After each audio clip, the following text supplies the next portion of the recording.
तो चलिए प्यारे बच्चों, क्लास को स्टार्ट करते हैं। और आज के इस वीडियो में बिहार बोर्ड बच्चों के लिए हम 20 ऐसे बहुविकल्पी प्रश्न उत्तर सॉल्व करने वाले हैं जो आपके एग्जाम के लिए बहुत ज़्यादा इंपॉर्टेंट होने वाला है। आप सबको मालूम है कि आपके एग्जाम में 100 बहुविकल्पी प्रश्न पूछे जाते हैं, लेकिन हम यहाँ पर 20 ऐसे मोस्ट इम्पॉर्टेंट को सॉल्व करने वाले हैं जो बहुत ज़्यादा इंपॉर्टेंट होगा। और आपका टोटल 5 पार्ट हो गए, जिसमें हर पार्ट में हम 20-20 प्रश्नों को सॉल्व करेंगे।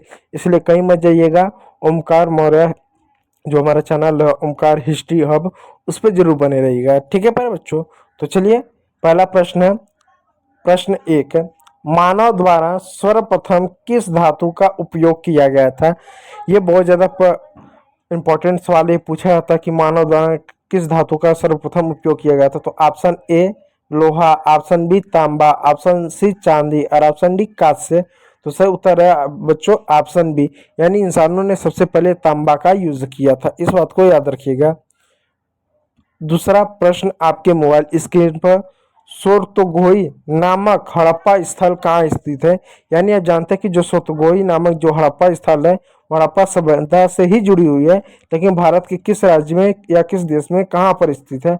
ऑप्शन ए भारत के पंजाब, ऑप्शन बी भारत राज्य के गुजरात में, ऑप्शन सी राजस्थान में और ऑप्शन डी अफगानिस्तान में।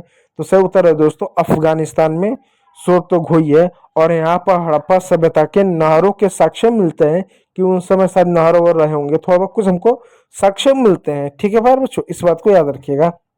चलिए प्रश्न 3, सिंधु घाटी सभ्यता में गोदी वाड़े यानी डैकयार्ड के साक्ष्य कहाँ मिले? अब ये गोदी क्या होता है, डैकयार्ड क्या होता है? जहां पर पानी के जहाज आकर लगे उसको डैकयार्ड बोला जाता है, गोदी बोला जाता है। एक तरह से बंदरगाह कर लीजिए।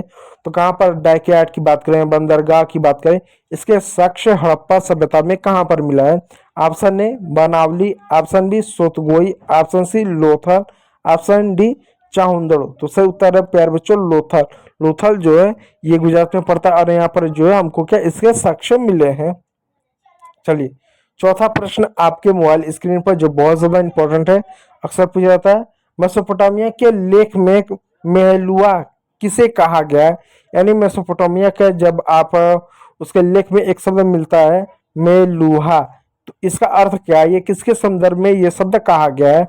ऑप्शन ए बरहीन के बारे में, ऑप्शन बी ओमान के बारे में, ऑप्शन सी मिस्र के बारे में और ऑप्शन डी हड़प्पाई क्षेत्र के बारे में। तो मतलब मेलुहा जो शब्द है वो हड़प्पाई क्षेत्र के बारे में कहा गया, हड़प्पन सिविलाइजेशन के बारे में एक तरह से कहा गया है। और देखिए बच्चों पीडीएफ के लिए जो हमारा टेलीग्राम चैनल है ओमकार हिस्ट्री हब, उसको जरूर ज्वाइन कीजिएगा, जहाँ पर आपको फ्री ऑफ कॉस्ट आपको इसका पीडीएफ मिलेगा।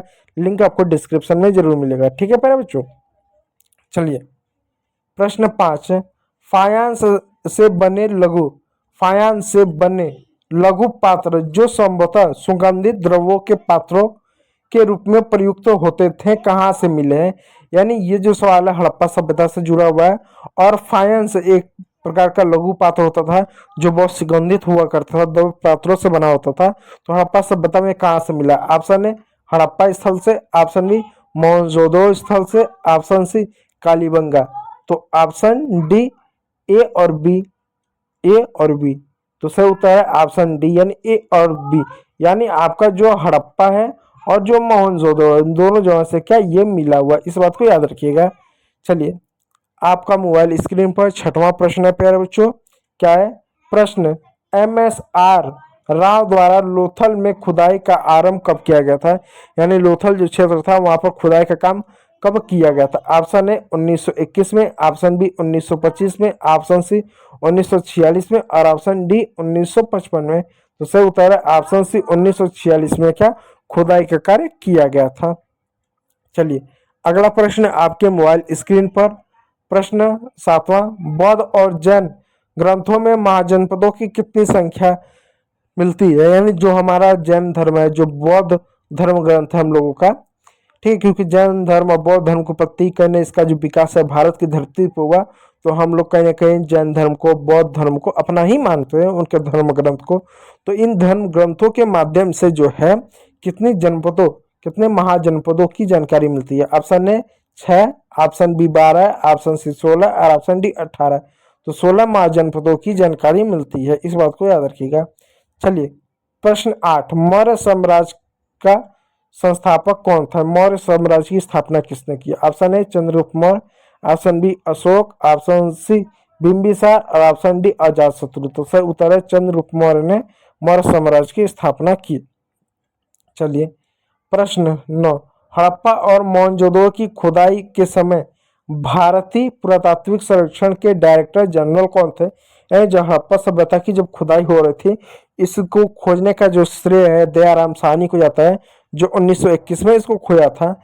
लेकिन जब उस समय खुदाई चल रही थी तो भारतीय पुरातात्विक सर्वेक्षण के डायरेक्टर जनरल कौन थे? तो option A Cunningham, option B M.R. Rao, MS.R. Rao, option C R.E.M. विल्कर, ऑप्शन डी जॉन मार्शल। तो जॉन जो मार्शल थे वो क्या थे? हड़प्पा मोहनजोदड़ो की खुदाई के समय भारतीय पुरातात्विक सर्वेक्षण के डायरेक्टर जनरल थे। Option D John martial. ठीक है, इस बात को जॉन मार्शल थे, कनिंगम नहीं थे। कनिंगम जो थे इनको सबसे पहले क्या हड़प्पा स्थल से कुछ स्टैम्प पर मिला, मोहरे होते हैं ना, मोहर सील टाइप का कुछ मिला तो उनको वो अनुमान लगा रहे थे कि आखिर ये हमको जो सील और मिला कहाँ से कैसे मिला। थोड़ा बहुत छानबीन इन्होंने किया था, जानने की इन्होंने कोशिश किया था। लेकिन वो क्या करते थे, उन चीजों को ना वैदिक सभ्यता से जोड़ते थे। उनको लगता था कि ये आर्यों की संपत्ति है, आर्यों के समय ये मिला, मतलब उस वो जमाने में जोड़ते थे। तो उसको पता करने में कि हड़प्पा सभ्यता का ही है वो असफल है। मिला तो उनको बहुत सारा साक्ष्य मिलता, कुछ साक्ष्य मिलता, लेकिन वो आंकड़ा उनका गलत निकला कि वो वैदिक काल का था, क्योंकि वैदिक काल, वो बुद्ध काल, उस कालों से वो जोड़ते थे, जबकि वो गलत निकला। ठीक है, उनको भी कुछ साक्ष्य मिला था लेकिन वो उसका अनुमान ठीक से लगा नहीं पाए। ठीक है, चलिए प्रश्न 10, धर्म महामाता का क्या कार्य है? धर्म महामाता का क्या कार्य है? ऑप्शन है धर्म का प्रचार करना, ऑप्शन बी राजस्व संग्रह करना, ऑप्शन डी मंदिर निर्माण करना और ऑप्शन डी इनमें से कोई नहीं। तो धर्म का प्रचार करना धर्म महामाता का काम है, और इसको अशोक ने नियुक्त किया था बौद्ध धर्म के प्रचार करने के लिए। क्या बौद्ध धर्म का प्रचार करे, एक तरीके से शांति का प्रचार करे। ठीक, अगला प्रश्न 11वां। प्रश्न 11वां, हरिसेन ने प्रयाग प्रशस्ति अभिलेख में किस शासक की प्रशंसा की? हरिसेन ने प्रयाग प्रशस्ति लिखा है, इस बात को याद रखिए। ये इनका इमेज इस तरह से आपको देखने को मिलेगा। ऑप्शन ए अशोक की, ऑप्शन बी समुद्रगुप्त की, ऑप्शन डी चंद्रगुप्त की, ऑप्शन डी प्रभावती गुप्त। तो समुद्रगुप्त की उन्होंने क्या किया था? प्रयाग प्रशस्ति में उन्होंने अभिलेख किया था, उसकी प्रशंसा की थी। किसने? हरिसेन ने। ठीक है, प्रश्न 12वां, गौतमी पुत्र सातकर्णी का संबंध किस राजवंश से था? इस पर एक और बहुत अच्छी फिल्म बनी है साउथ इंडिया की। ठीक है, option A Satavahana, option B Kushan, option C कवक और ऑप्शन डी शुंग। तो सातवाहनों से संबंधित था गौतमी पुत्र सातकर्णी, इस बात को याद रखिएगा। चलिए अगला प्रश्न है प्रश्न 13वां, तमिल संगम साहित्य में वेल्लालार किसे कहा जाता है? वेल्लालार किसे कहा जाता है? ऑप्शन ए किसान को, ऑप्शन बी बड़े जमींदार को, ऑप्शन सी हवलदार को, ऑप्शन डी दास को। तो बड़े जमींदार को वेल्लालार कहा जाता है, इस बात को याद रखिए। तमिल संगम साहित्य में इस तरह की मूर्तियां भी मिलती हैं, आप देख सकते हैं। चलिए ये क्या है? ये तो प्रश्न इसमें मतलब ऐसा हो गया, इसको छोड़ देते हैं। ठीक है बच्चों, ताकि वो अभी सही करने जाएंगे तो आपको प्रॉब्लम होगा। प्रश्न 15वां, धर्मसूत्र और धर्मशास्त्र में विवाह के कितने रूपों को मान्यता दी गई? यानी जो धर्मसूत्र है, जो धर्मशास्त्र है, उसमें विवाह के कितने रूपों की मान्यता दी गई? अब विवाह के कितने रूप होते हैं? Option A 2, option B 4, option C 8, option D 16। तो सही उत्तर है प्यार बच्चों ऑप्शन 8 है। यानी जो धर्मसूत्र है, धर्मशास्त्र, उसमें 8 प्रकार के विवाहों का उल्लेख किया गया, शादियों का मान्यता दी गई है।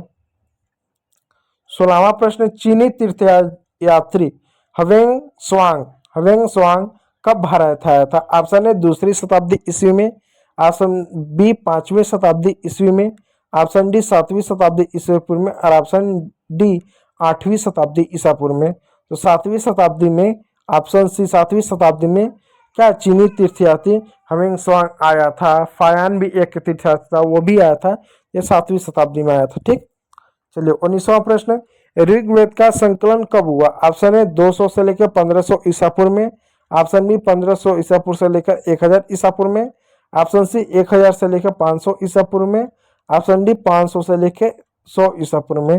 तो ऋग्वेद का संकलन कब हुआ, इसका सही उत्तर आप हमें कमेंट बॉक्स में कमेंट करके दीजिएगा। बस मैं आपको इतना हिंट दे देता हूँ इसको सॉल्व करने में।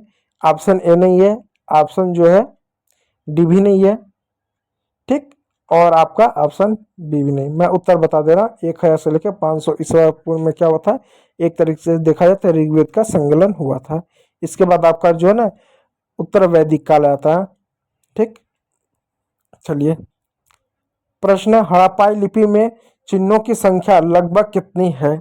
ऑप्शन है 100, option B 200, option C 300, option D 400। तो सही उत्तर है 300, यानी 300 से अधिक इस तरह से आपको लिपि देखने को मिलेगा। ये देख सकते हैं, ये इनकी लिपि मोहर है, इस तरह की लिपि। ठीक है भाई बच्चों, चलिए अगला प्रश्न देखिए। प्रश्न, उज्जैनी किस महाजनपद की राजधानी थी। Option A Chedi, option B वत्सन, ऑप्शन सी अवंती और ऑप्शन डी मत्स्य।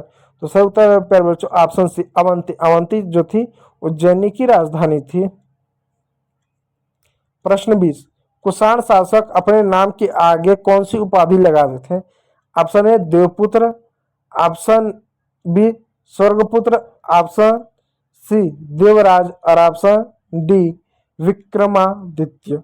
तो देवपुत्र का उपाधि लगा देते कौन, कुषाण शासक।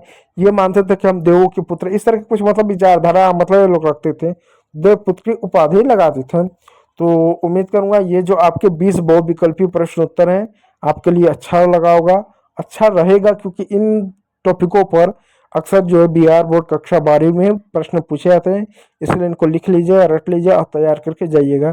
तो वीडियो को देखने के लिए बहुत बहुत धन्यवाद।